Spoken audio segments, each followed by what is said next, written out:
Hey everyone, welcome back to Columbia City. Right now we're looking at Northern Washington University, the university we built last episode inspired by UW in Seattle. But today we're going to be moving across the lake here. We're going to be building an island that is inspired by an island that you might be familiar with in Vancouver. So let's get straight into things.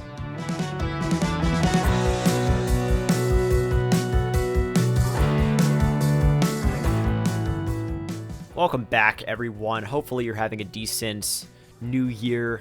Let me know how your 2021 is going. It is currently December 17th, 2020 for me, so I don't know what 2021 looks like yet, but I'm hoping it's not as bad as the year that came before it. I'm just hoping for that. We'll see. Let me know how your year is going so far in the comments. But yeah, in this episode, we're building an island. It's connected to the mainland by land, so it's not really an island, but it used to be before it was kind of filled in, but the name stuck. We're going to call this Market Island because it's going to have a pretty prominent fish market on it. We're not going to have any fishing boats connecting directly to the market. It's the raw materials for the fish market, I guess, are going to be delivered by truck rather than by boat, but we're going to have a lot of fishing industry in the surrounding areas on the lake, so don't worry about that. You'll see a lot of that. It's just the market itself is not going to be connected to that. We're going to have a bunch of stationary marinas, though, which I've been meaning to build for a long time. I finally downloaded all the boat assets I needed, the dock assets, and I think you're really going to like it. And I mean, yeah, I'm just kind of placing buildings here.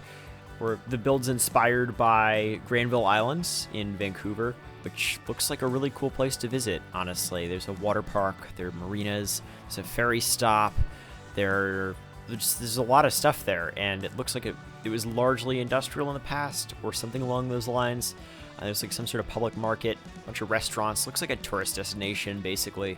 But yeah, I wanted to build something like that here in Columbia City. It's been suggested before in the comments, so I figured I'd go for it.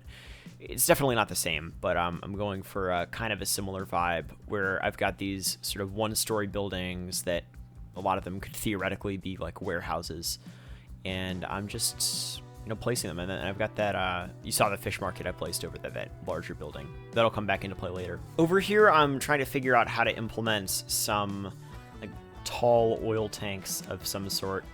I think those might be like silos from the farming industry, from industries, rather than oil tanks. I don't know what it is. It just looks like what I've seen on Vancouver Google Earth. I've been spending way too much time on Pacific Northwest Google Earth and Google Earth generally recently, and I can see myself spending a lot more time on it over break as well. Because over break, I'm just gonna have me, myself, books, and Google Earth to amuse myself with, and that's basically going to be it. So I'm going to be using a lot of Google Earth over break, having a lot of fun with that, and not feeling guilty about it like I'm wasting time, because usually Google Earth, when I'm using it, is a waste of time. Like, it isn't a waste of time in the long run, but like I'll just be working on class stuff, and then all of a sudden I find myself in like Bhutan on Google Earth, and it's not very constructive. Let me know if you have a similar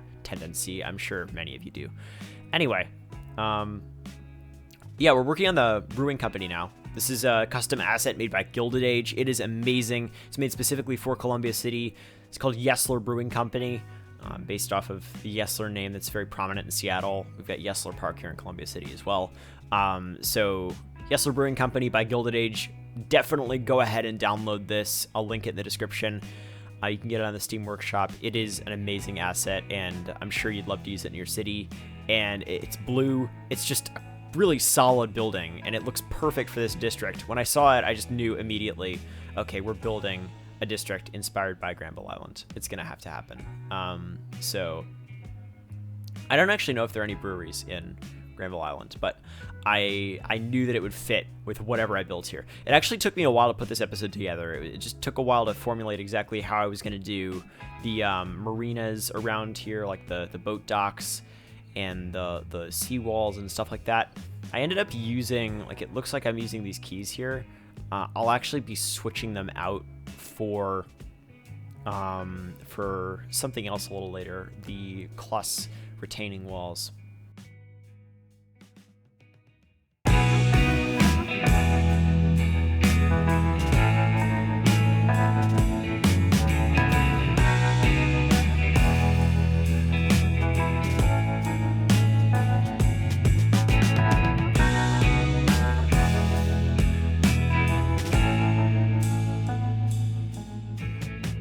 Once again, Yesler Brewing Company by Gilded Age. Check it out. It is on the workshop. I'll link in the description. I definitely recommend downloading it. It's just such a cool building. I don't know of anything else like it on the workshop. And just having colorful buildings like that in industrial areas is definitely really refreshing. And it definitely looks like something you'd see in an area like this. And I've got some like delivery trucks behind it. It just came together perfectly. And yeah, you see I'm placing these retaining walls to kind of shape the island now. I had a little trouble with it. I ended up using the terraforming networks a bunch. It's not perfect. Nothing I do this episode is perfect, so don't expect it to be, but I still enjoy it nonetheless. But anyway, as I'm kind of building the, the framework for the rest of this build here, let's go into the Q&A segment. So if you don't know what that is, you ask questions in the comments, tagged #Q&A, and I answer as many as I can. Starting off here, first question from Falafelite. I think I pronounced that right. I might have not. I know I did last time, but I forget how I pronounced it last time. Anyway, are you still planning on making an airport? And if so, which Pacific Northwest airport would you design it after?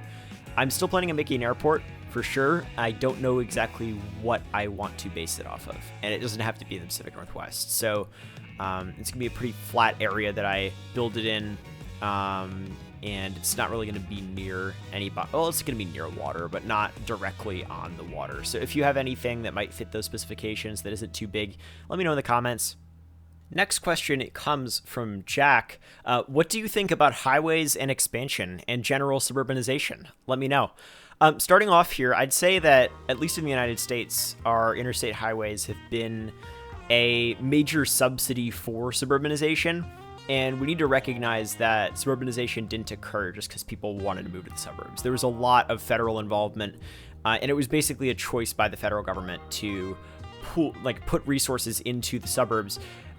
We also have to recognize that its decision to do so was a decision to starve cities and starve minorities of resources. One way I've heard it referred to is we went from like a form of distributive urbanization to parasitic urbanization, where we went from cities and their surroundings like helping each other, but then regional governments fragmented, municipalities fragmented, and federal resources ended up pouring into suburbs, subsidizing white ownership, like home ownership in suburbs. And you basically got parasitic urbanization, where the suburbs grew at the expense of cities. So we have to recognize, like, firstly, that the federal government subsidized suburbs through the interstate highway system, through the FHA, systemically discriminating against minorities in cities. There have been countless ways that the federal government has been involved in, what I'd call a decision to suburbanize the United States, and also the consequences that posed for, like increasing the racial wealth gap to a basically unfathomable degree. And that was all just a federal choice. So that's kind of my take on the suburbs. And obviously the suburbs, in my opinion, are not, like, it's not just a matter of preference whether you want to live in suburbs or the city. Just unfortunately, suburbs just are not sustainable for the climate catastrophe that is coming. But further than that, just financially, there's a whole movement based around a book and a podcast called Strong Towns, which I think I've mentioned before. It basically just talks about how suburbs, and I think I talked about this in the last episode. Basically, suburbs are not financially sustainable because the amount of infrastructure you have to build to sustain suburbs per home, like per taxpayer, is just obscene, and it just is not, like, it's a ticking time bomb that will run out. So suburbs are not financially sustainable, they're not environmentally sustainable, and they were a choice by the US federal government. I don't know how suburbanization has occurred in other countries, but like in the United States, like it is way cheaper to own a car than it should be, considering not only the environmental costs, but also the monetary costs of it. Highly subsidized compared to transit use. It's just all been a choice by the government to allow suburbanization to occur, and a lot of that has been on racial grounds. So that's my take on the suburbs. I could probably make that a lot more coherent in like some sort of video essay of some sort. But I mean, yeah, there's a lot out there. Definitely ask if you want to learn about some specific aspect of suburbanization. I might be able to direct you towards a book or something. Yeah, anyway, we're still doing a Q&A segment, so I should probably like answer more questions. Sorry for the long tangent there, but definitely something that needed to be said. Let me know what you think of the comments too, because I know I don't have the only opinion on suburbanization, but I'd love to hear from you as well. Next question from Arsenal is, would you live in a European city like London? It seems like you enjoy density and public transport, and that we have a lot of here. I mean, the only reason I would not live in a European city would be just connections I have to, like, people in the United States. Like, it would just be starting from nothing, and I'm really of the opinion that, largely at least, the best city to live in is the city you already live in. If you have, connection to it, to people, it's like, I mean, for me, I mean, currently I'm at university, but it's like I don't see myself moving away from the West Coast for a long time because of family and because of friends, and maybe at some point I'll end up in Europe. I'm totally open to the idea, but there are factors to consider further than living in the best optimized city for in terms of public transportation or something, which is obviously a goal cities should strive for. But on the individual level, it's just we shouldn't be moving on those grounds exclusively. Like, there are a lot of other factors to consider. Next question, good question here from Royal Plush. What is your favorite Sunbelt city and why? Because I kind of dissed the Sunbelt on suburbanization grounds in a couple episodes ago, but I'd say my favorite Sunbelt city that I've been to would definitely have to be Tucson, Arizona. I think it's highly underrated. That city has a lot to offer. The downtown is amazing. There's a streetcar that's kind of cool, I guess, but mostly it's just the there's a lot of really good food in Tucson. I went there at New Year's, and it was just a lot of fun, lots of stuff going on, and it's just a really lively downtown, which you don't expect for a city like that, but it really is. And also, just further than that, the nature in the region is just amazing, and the cost of living isn't very high. So obviously it's very suburbanized, and I'm not guessing that it has a good bus system. But I mean, yeah, like out of the cities I've been to in the Sun Belt, I'm gonna go with Tucson.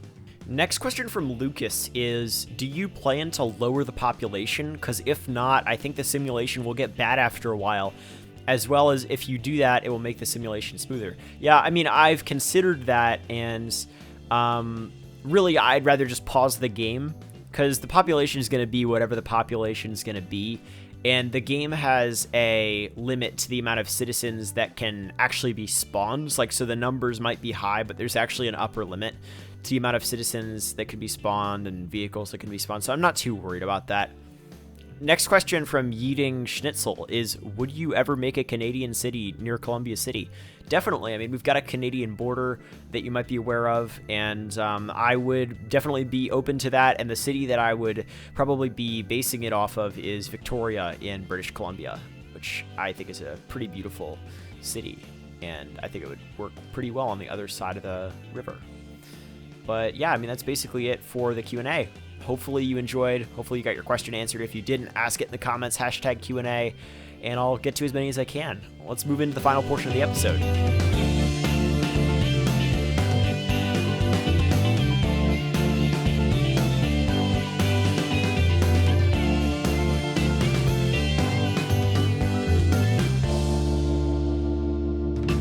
Okay, so right now you can see us working on this fish market here. Basically, I've made a huge collection of buildings that are like combined together, where you've got two big warehouses on either ends, that one brick one on the left and the other one that's like a distribution type warehouse on the right, combined with that one red-roofed building with the clock tower, which is the fish market itself, or at least what I imagine it to be. One thing to note is parking on this island looks like hell. So if you're driving out of this island, don't expect to be able to park easily. Expect to be waiting a while or parking in the neighborhoods surrounding the island. I've definitely put a lot less parking here than there is on Granville Island in Vancouver. So yeah, not very good parking here. There's just isn't much, and I'll probably have a bus line that goes onto the island, which would make a lot of sense, and maybe just like loop the island and go directly to downtown from there. I think that would make sense. Or maybe like a bus line that goes down a street near the islands, goes onto the island or something like that. But we'll see. That's definitely going to have to be an ingredient in future work I do here. And yeah, I'm just kind of using the terraforming tool to fix all of these weird areas over here where the retaining walls don't exactly match up with the ground near them. I hate terraforming in this game. It's really annoying. And I'm building a city that has height differences, so that makes it more difficult, but the height differences make Columbia City what it is, and I don't know how I would build a city like this without them. And honestly, if I were to start a new American city, which I don't want to right now, it would have a lot of height differences. Like, unless I wanted to do some sort of, Midwest city like everybody wants me to, I would be doing something like maybe Portland, where I'd have a huge hillside right next to the downtown and lots to work with in terms of height differences and nature and all those different aspects that make a city unique. And then obviously the built environment too makes the city unique, but I really like interesting topography. I like all that has to entail, but also, once again, the built environment adds a lot to a city, and the built environment here has got really cool little entertainment district. We've got a ballroom, the surf ballroom here. We've got some theaters just lining the area over there, lining the street. So this looks like a really cool place to go. Once again, though, parking is going to be hell, and you're going to be parking on this main road that's like outside of the islands. And we're calling the islands Market Islands. Kind of a boring name, but for a landmark like this in the city, either it's going to be named after a person or it's going to be named after something there. And I think Market Islands, considering how old that fish market is, definitely makes sense, because that fish market, I'm guessing, has just been around for a long time. It's been a staple of the city. Now we're in a storm. We're in the eye of the storm. We're flying around taking a look here. First, we're starting over on the side of the island that has the Yesler Brewing Company, and kind of flying by the boats here that I've placed along the shoreline of the islands, and there's one larger marina than the others, and we're definitely be copy-pasting these marinas in the future as I kind of build more marinas throughout the region, because as you can see, there's a huge shoreline to this lake, and it's just basically going to be lined with boats, just because that's how it is in Seattle, and I want to make sure that we're staying true to form here. But yeah, this is the island here. This is Market Island. I love it. I love this rainstorm too. This is really satisfying. But the island's also really cool. And now we're down on ground level on the islands. We've got a diner here with apparently electricity wires going through the sign, which doesn't make much sense. Here is Yesler Brewing Company. Look at that on the ground. That is such a cool asset. I really love it. Hopefully you do too. Download it in the description. It is, once again, by Gilded Age. Beautiful asset. I've never seen anything like it in the game. I'd recommend giving it a download. And thank you so much to Gilded Age for making that. Right now we're here on the deck of the ferry stop, which is across the water from these silos. We'll work on the ferry stop more in a future episode, and the ferry system generally, because obviously Columbia City is going to have a pretty substantial ferry system, seeing as it is based off of Seattle, which has a extremely substantial ferry system, at least by American standards.